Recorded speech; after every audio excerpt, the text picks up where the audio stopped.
เนี่ยซักสุดเลยวะมดเขาเลยตีช่องเป๋ามดเขาบุกโผเขาเลือกก็ได้เสียเสื้ออีล่างเราเนี่ยคือยังไล่คือเก่าล่างเนี่ยเป่านึงเลยไล่เนาะ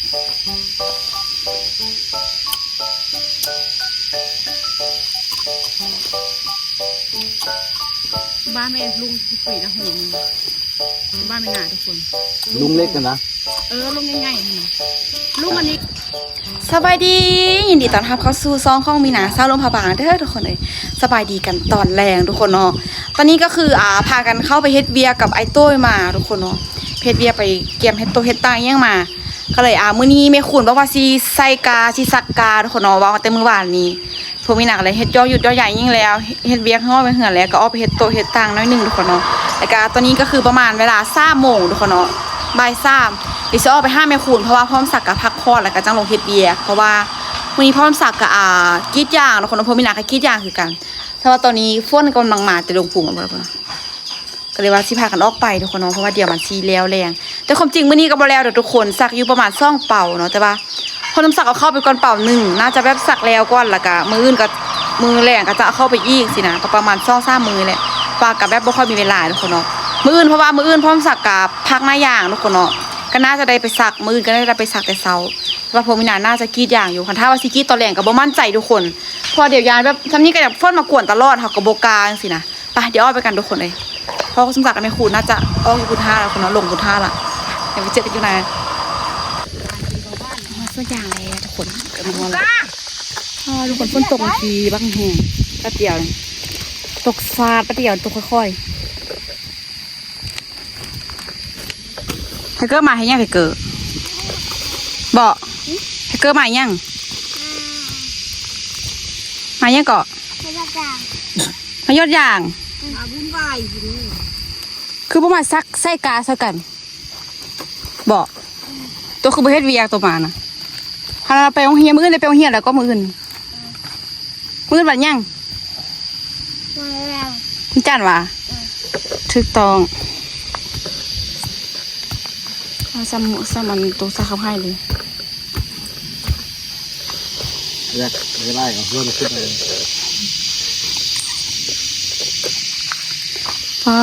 คนนึง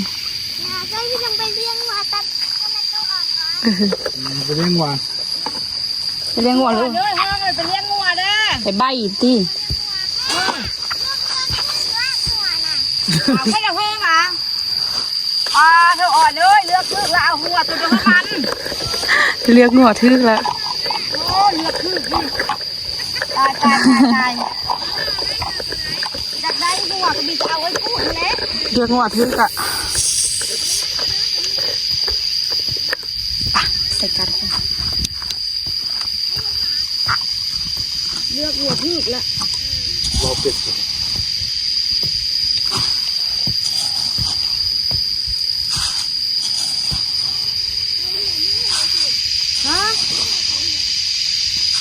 อินตามนะว่าเอาได้แต่เฉพาะเสื้อกระเป๋าให้มันมือนี่15,000เฉพาะกระเป๋าล่ะล้านซื้ออินตามมือมันจะซื้อไล่ซื้อน้อยเข้าลางคนมาเข้ามาลาง50บุรุษนั่นแหละล้านสายลางเอาเข้าอะไรไม่โอ้ทุกคนเนาะลางเอาเข้าอันตัวที่มันอันจะเอาเข้าที่กดตัวนี่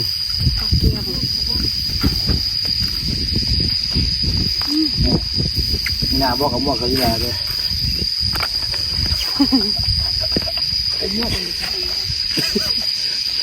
ยีราจะเรียกว่าอีเดีย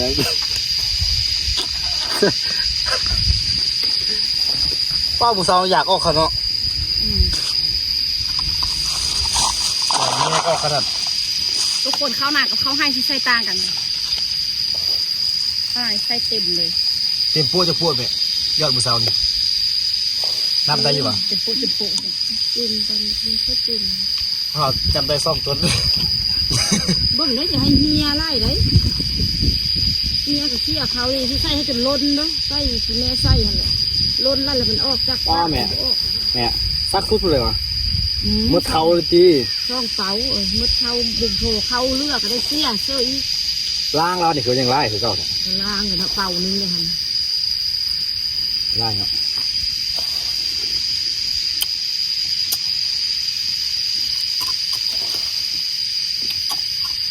บ้านแม่ลุงคุยนะโหมที่บ้านไม่น่าทุกคน ลุงเล็กกันนะ ลุงง่ายๆนะลุงอันนี้ตัวไม้ก็มีแต่ว่าเขาเฮ็ดง่ายนะ ครับลุงเล็กติด ไก่ไม่ใช่มาติด หูน้อย ลูกเล็กนะหูน้อยเอากำซะเบาๆก็ซื้อตัวใหญ่หรอกบ่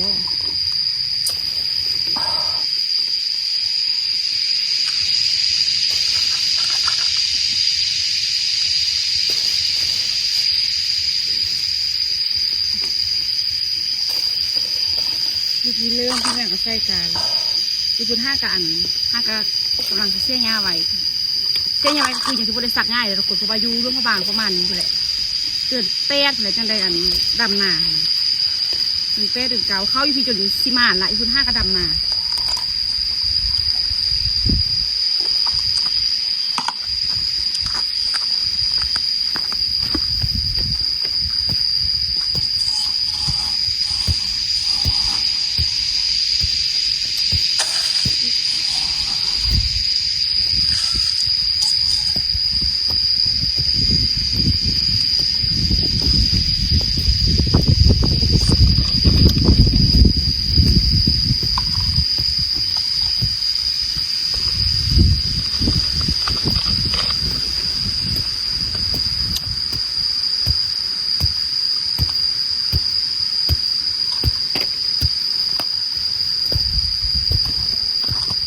มาบ้างเอากองงูมัน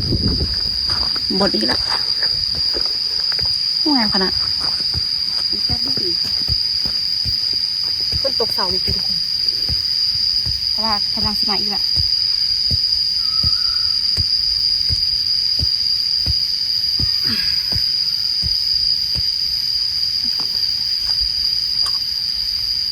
เดี๋ยวใส่แล้วอย่างซีมันอีกคนเนาะ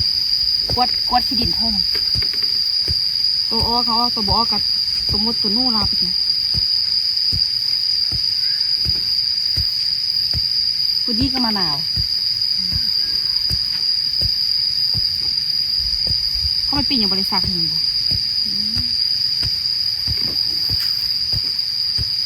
อันนี้ซักแซนอะไรทุกคนซักไซล่องยางพลาข้องไอโตนเลย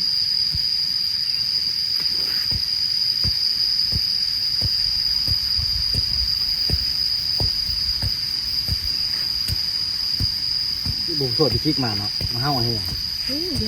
ยาทำคือผู้บ่ากันอย่างที่ข้อเขาแล้วก็แม่บุมีเวลาค่ะบุเป็นลูกสิเดโตมีเวลาเฮ็ดเวียก ได้ตีสักของบุตรีไปเลย ที่ได้ให้ตัวแห้งดีบริติบัที่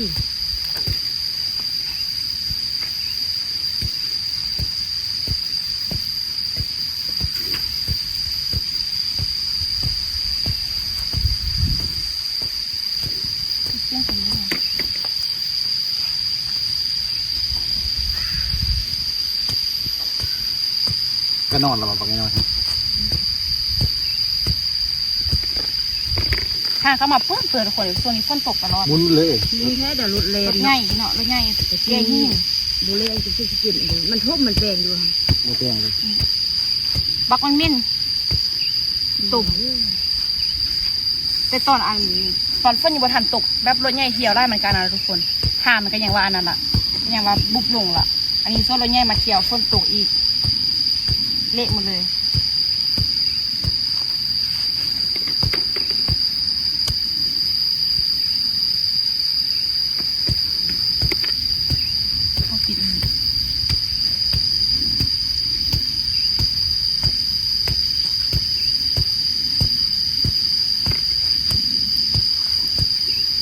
ปิดแต่สีเสาแล้วก็ย่างมาเลนอีกเลย รถเขาเฮ็ดเอาออกหมดตัวอย่างวะ โอ้มันจะเอามามั้งเห็นหัวยางเขายางออกจุก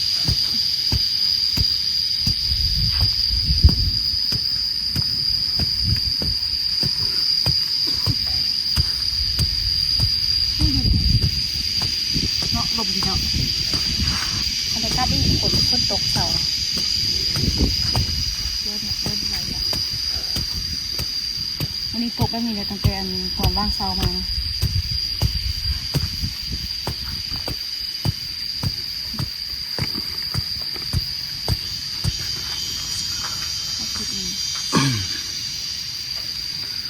ปัดเอาคน ปลางามครับทางหลัง เนี่ย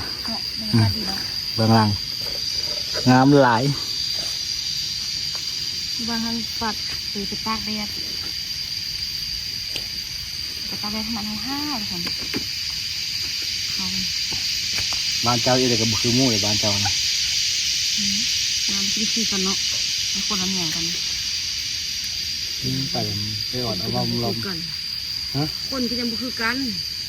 มันที่เศษอยู่เนี่ย ไปก่อนต้องลมลมกันนะ เล่นกับลูก เพื่อเลือกหัวได้ละ เยอะที่ตู่แล้ว เราบ้านเขาจะให้ตัวไปเลือกหัวแล้วก็จะอีก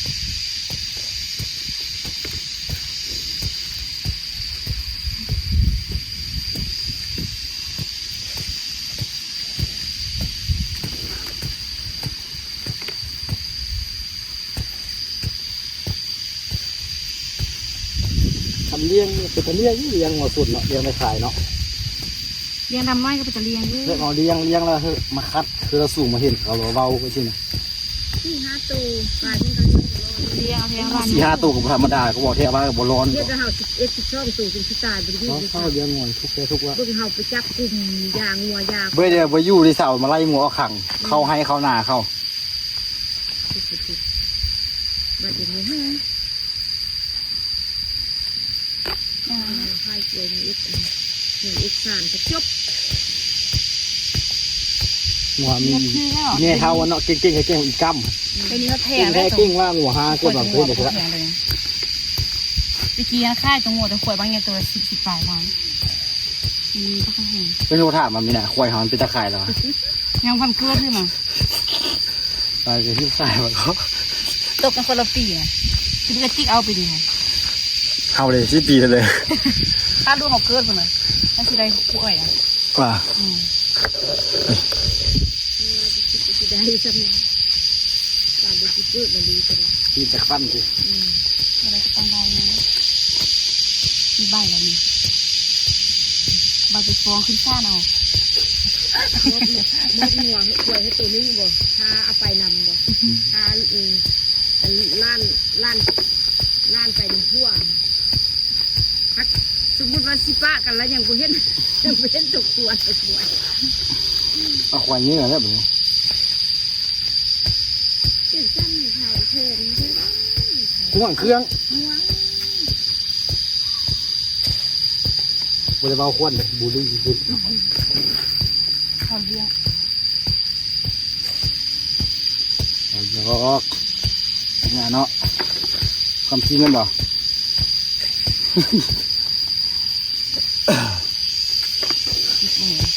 ย่าเลยเกิด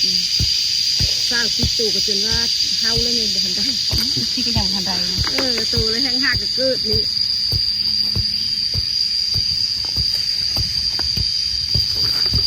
ผู้ค่ายกับค่ายผู้ยังบ่ได้ก็ยังบ่ได้เรื่อง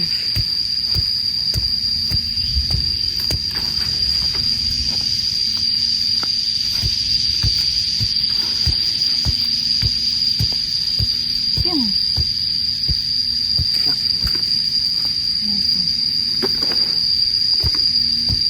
เอาไปหาเบิ้งไปสิละกอง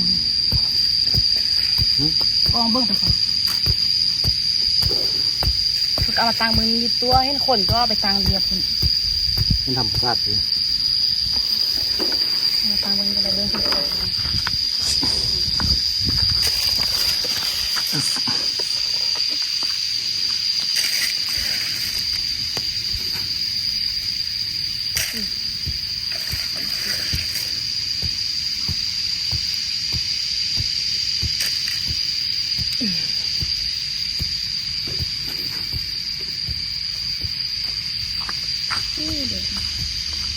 เนี่ยพนักเรียนล่างคนตกเสาระเดียวเอาเลยเนาะตกพอเอาซื้อมันตกไม่เดียนมันก็เอาคนข้าวตกแห้งเย็นเลย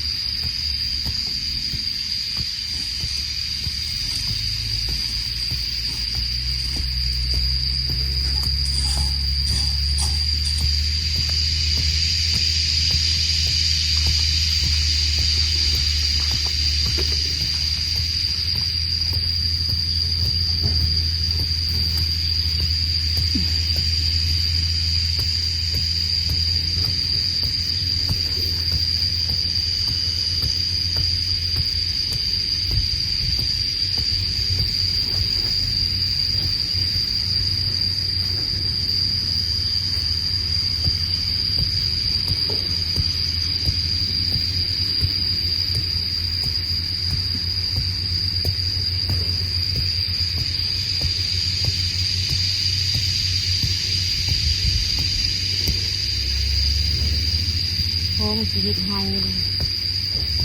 เฮ็ดอีพุ่นดินบ้าโพงจะชีดยาอะไรชีดไฮพอได้เกือบใกล้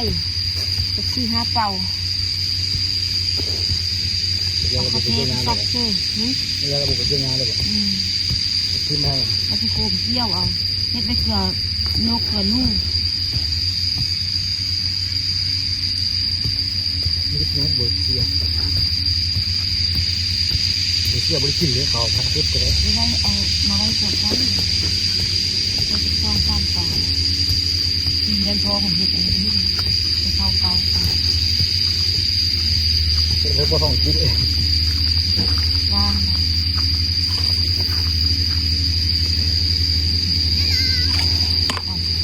มาเทนี้นะวะ อ๋อแกมันไปเมื่อยละเบิดแห้งแล้วไปไหม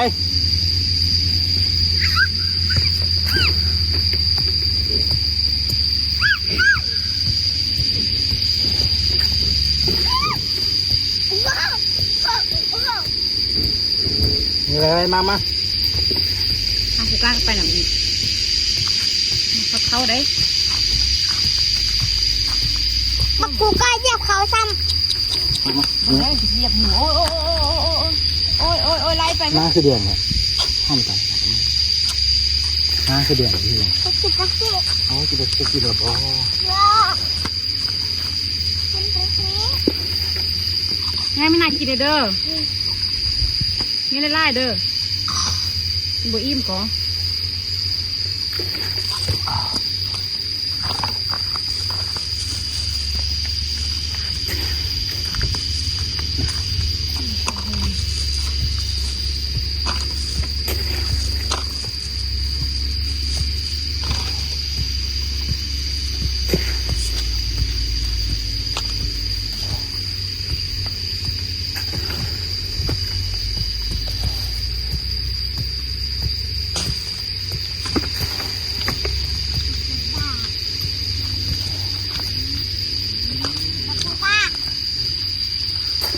พอบ่มีน่ะหัวซับสิฮอนนี่ ดูดีน้อยแต่ซัก แล้วทุกคน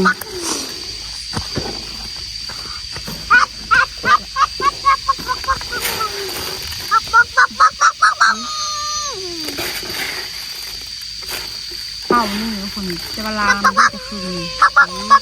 คือนี่ ขึ้นมา ออกไม่ดี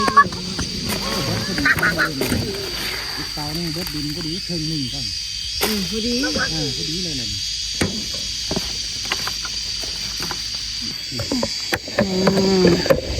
เรียบร้อย อย่างนี้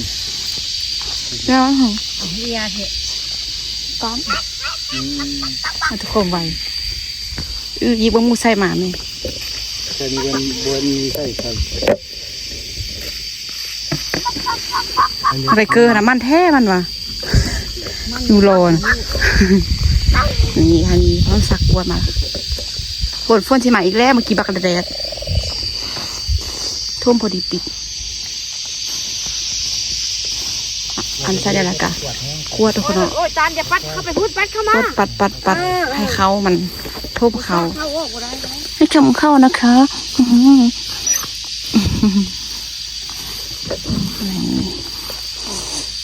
อื่นพุ่นเอาอีกเต่าหนึ่งทุกคนเนาะคนพอดีจำ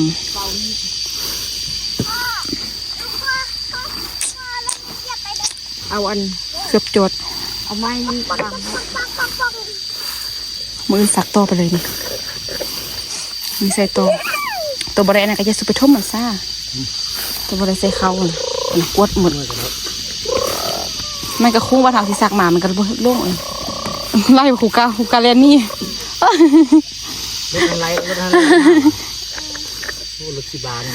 พาทุกคนเบิ้งบรรยากาศยามแรง แบบ3ล้อมันดัดเนาะ ในรถขวดดับที่สี่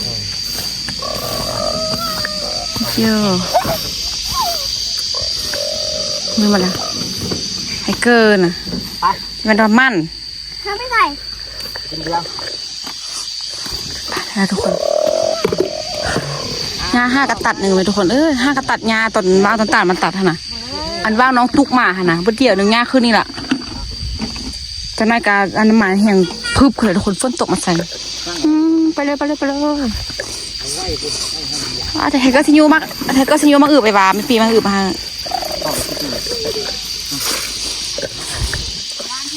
เดี๋ยวสักใส่กายยังแล้วทุกคนเนาะ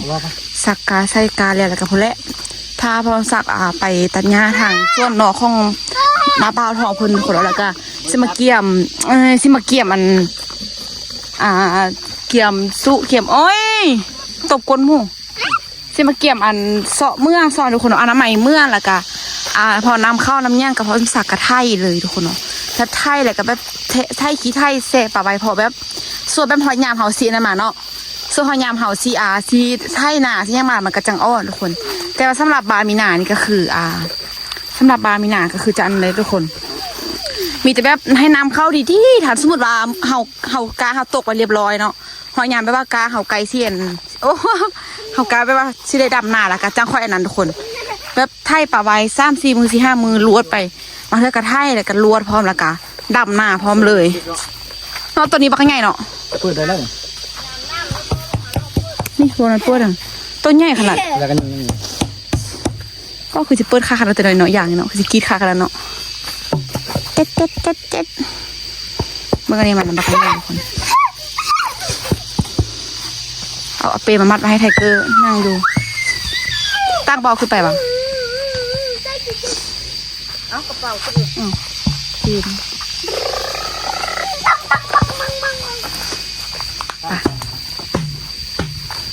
เพื่อมาตัดกล้วยเอาไปวะกล้วยนะตัดเอาไปเห็นคันไทยออกไปมืออื่นก็บัดส่งไทเกอร์เลยก็เอาไปให้เราเลย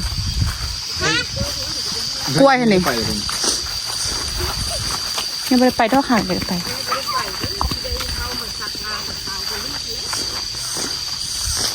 หนักโอ้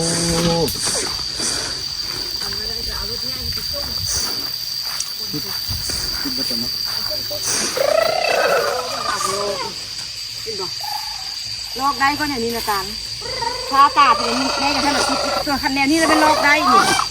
นี่แนวนี้นะลอกได้ที่บอกอันนี้ลอกบุได้มีนาเนี่ย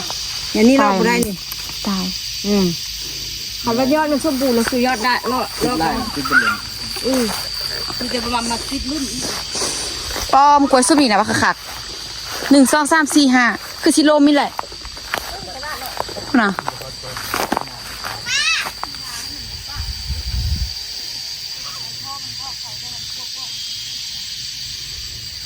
1 2 3 4 5 6 7กล้วยปักไล่เขื่อ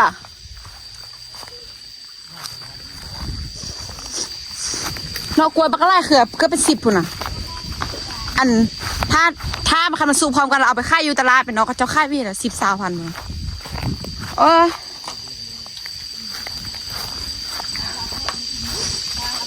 เดี๋ยวออกมากันทุกคนนี่จะมีงามเลยกำลังขึ้นแม่ทุกคนเนาะยอดมันโบยักงามทุกคนตัวอันนั้นกลิ่นบอกเลยว่ายอดมันไปเป็นแห้งๆอยู่เลยนะมั่วไปเดี๋ยวออกไปกันทุกคนเลยรู้สึกปวดหัวขนาด